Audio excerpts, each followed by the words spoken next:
Так, халқым, ассалаумағалейкум, қалайсыздар?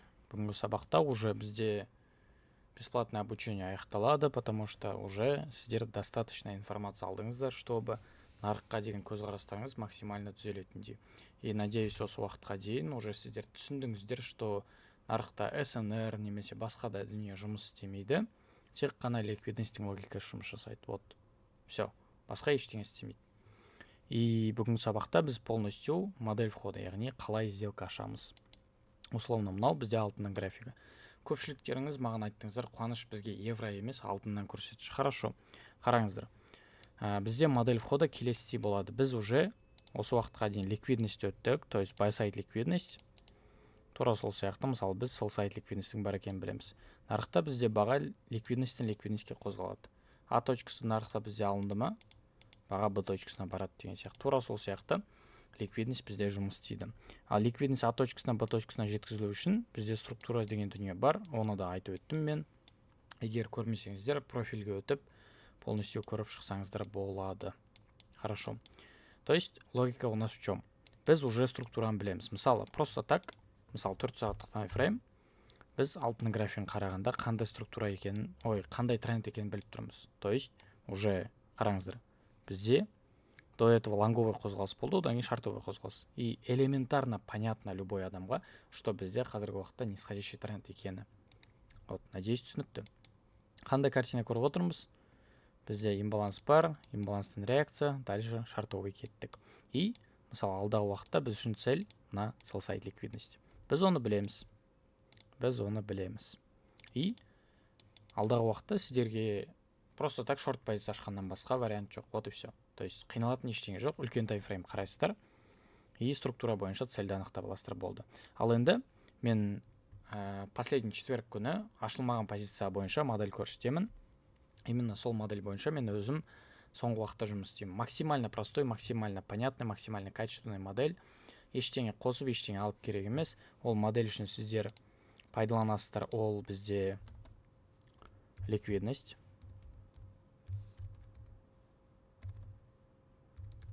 То есть оның ішінде так, сыртқы ішкі. Так, ішкі және сыртқы. Вот. То есть ликвидность пайдаланасыздар. Одан кейін барып бізде структура. Потом слом. И имбаланс.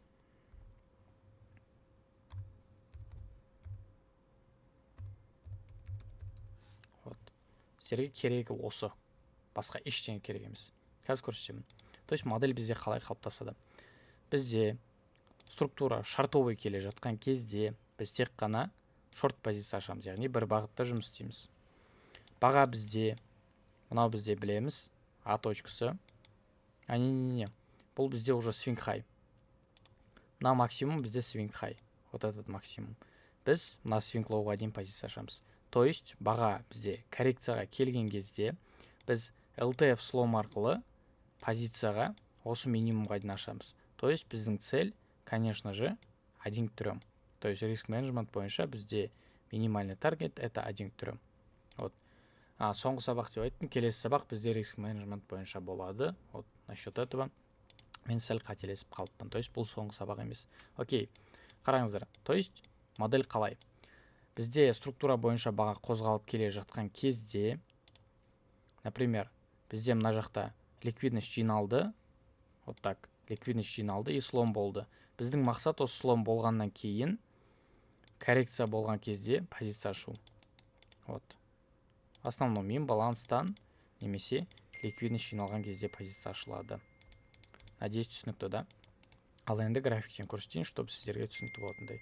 Алтын бойынша біз анық көріп отырмыз, шартовый закреппен бағаның қозғалып жатқаны. Вот тут закреп көріп тұрмыз, да? Вот тут баға бізде обновление жасады. Баға бізде слом берді ма? Слом берген жоқ. Почему? Потому что мына жақта бізде слом жоқ. Уверенный слом емес, но көріп тұрсыздар. Сломнан ешқандай имбаланс ештеңе қалмады бізде. Мына минимум мен үшін таргет болатын. И мен көріп отырмын, что менде баға buy side ликвидностьпен жұмыс жасап, имбалансты заполнять еткеннен кейін, яғни тепе теңдікті сақтағаннан кейін, тағы да бір фибоначчимен есептеп көрсетейін. Тепе теңдікті сақтағаннан кейін 50%-тен жоғары шыққаннан кейін баға менде шартовой қозғалыс жалғастырдым. Бірақ баға менде байқасаңыздар фу кетіп қалған жоқ та. Баға менде белгілі бір LTF-те манипуляция жасадым. M15TF сейчас M15TF-те мен келесі қозғалыс көріп отырмын. Вот тут менде слом болды. Сломнан кейін мен бағаның ликвидностьпен жұмыс жасағанын көріп тұрмын. Вот тут. Одан кейін слом. То есть автоматом понятно, менде жоғары жақта ликвидность жоқ. Енді мен үшін таргет на сайт ликвидность. Почему? Потому что основной шартовый қозғалыс осы минимумға дейін болатын. Баға не істеді? Ликвидностьпен жұмыс істеді, откат жасады. Вот тут көріп отырсыздар ғой. Тура жаңа мен айтқан модель. Схематически сызып көрсетейін. Бізде слом болды. Ар жақтан байқасаңыздар. Бізде баға трендке қозғалып келе жатыр. Одан кейін баға бізде слом берді. LTF манипуляция арқылы. Вот тут менде слом болды. Основной слом мына жерде болды менде. Слом болғаннан кейін баға келесі де схематический пример көрсетті менде. Тағы да слом жасады. Көріп отырсыздар ғой. То есть, егер мен мынаны былай шығаратын болсам, вот көріп отырсыздар, слом болған жерді көріп отырсыздар да. Слом. Баға не істеді? Слом болған жерге қайтып келді. Имбаланс бізде тот же самый. Даже если біз Фибоначчимен есептеген күннің өзінде, вот тут, бізде 0,5-тен жоғары шықты. И дальше баға бізде сайт ликвидностьке ұмтылды. Просто так. И все. Сайт ликвидность алынғаннан кейін баға уже полностью коррекцияға кетті. И қосымша байқасаңыздар, пятница күні нормальный қозғалыс болған жоқ. Вот. Кейбір адамдар менен сұрайды, вот Қуаныш, почему мына жер алынбады деген сияқты. Вот тут мына ликвидность почему алынбады деген сияқты. Потому что қандай активпен алтынды қарау керек, білу керек адам деген. То есть бізде тура осы сияқты, мынау бізде алтын. Оанданың график көріп отырсыздар да. Сол жақ жоғары жақта вот тут көрініп тұр. Оанда деп. Если біз алтынның фьючерсіне баратын болсақ, вот фьючерсіне золото, M15 көріп отырмыз, тура сол моментте бізде снятие болғанын. Тура сол картина, тура сол свип ликвидности, тура сол слом и баға қайтып келді. Сайт ликвидностьқа дейін кетті. Түсіндіңіздер ғой да?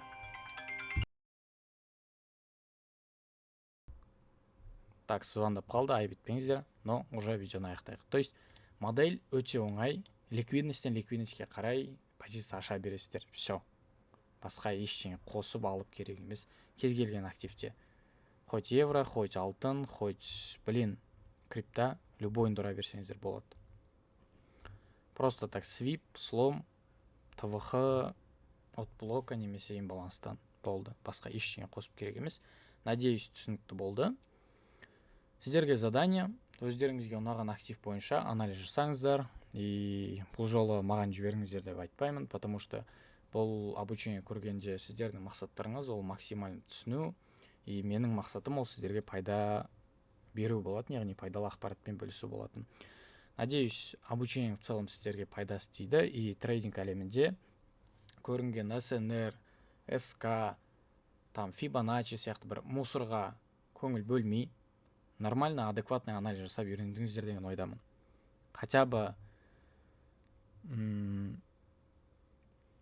бы нарыққа деген көзқарастарыңыз өзгерді деп ойлаймын, потому что мысалы осы уақытқа дейін бұл обучениені как минимум 300-500 адам көрді, бірақ сол 500 адамның ішінен маған 3-ақ адам домашний задание жіберді. Бұл өте плачевный статистика, байқап отырсаңыздар, даже 1% бізде жоқ. Шыны керек, көңілді қалдырады, потому что халық тек қана ақшаны қуалап жүр, и мен сенімдімін, бұл қазір мен айтып жатқан сөздерді видеоны көретін 100-200 адамның ары кетсе 1-2 ғана естиді. Себебі видеоны аяғына дейін көреді. Ал статистика бойынша уже мен қарадым, видеоны мысалы 5000 адам көретін, 500 адам көретін болса, получается 1,5% адам ғана видеоны аяғына дейін көреді. Бұл өте төмен деңгей. И сіздерге совет, если бұл менің айтқанымды естіп отырсаңыздар, в таком случае, егер трейдинг саласында жақсылап табыс табам деп жүрген болсаңыздар, в таком случае жақсылап көңіл бөліңіздер, потому что бұл ойнайтын сала емес, тікелей ақшамен жұмыс болғандықтан, бұл салада жақсылап өзіңізді қолға алғаныңыз жақсы болады. Себебі бұл өте маңызды. И егер де сіз трейдингте өзіңіздің біліміңізді дамытуға деген ниетіңізді до конца қолға алып аяғына дейін жеткізсеңіз, бұл сала сізді ақшасыз қалдырмайды. Себебі бұл салада табыс өте көп, ақша өте көп. Мысалы, біз Қазақстанда халықтың күнкөріс деңгейі төмен болғандықтан біз аз ақшаға үйреніп қалғанбыз. Бірақ бір момент ойланыңыздар, сіздерде телефон бар, сіздерде ноутбук бар, сіздерде возможность бар, тіл білесіздер, тот же самый ноутбукты пайдалана аласыздар, и сондай мүмкіндіктер сіздерде болып тұрып, дайын мен беріп жатқан ақпаратты пайдаланбау, бұл сіздер үшін өте ауыр қателік. Сондықтан жақсылап ақша табыңыздар. Менің айтатыным осы. Мен енді қолымнан келгенін істедім. Максимально сіздерге бөлісуге болатын ақпаратпен бөлістім, потому что менің учениктарым бар, которые ақша төлеген, которые оқуға дайын, которые ниет еткен. Оларға мен бұдан қарағанда более терең білім берем. Бұл ақпараттан қарағанда терең ақпарат алады олар. И Құдайға шүкір, результаттар бар, өте жақсы. Надеюсь, обучение пайдалы болды. Берекелі болсын, келесі сабақ, соңғы сабақ. Сау болыңыздар.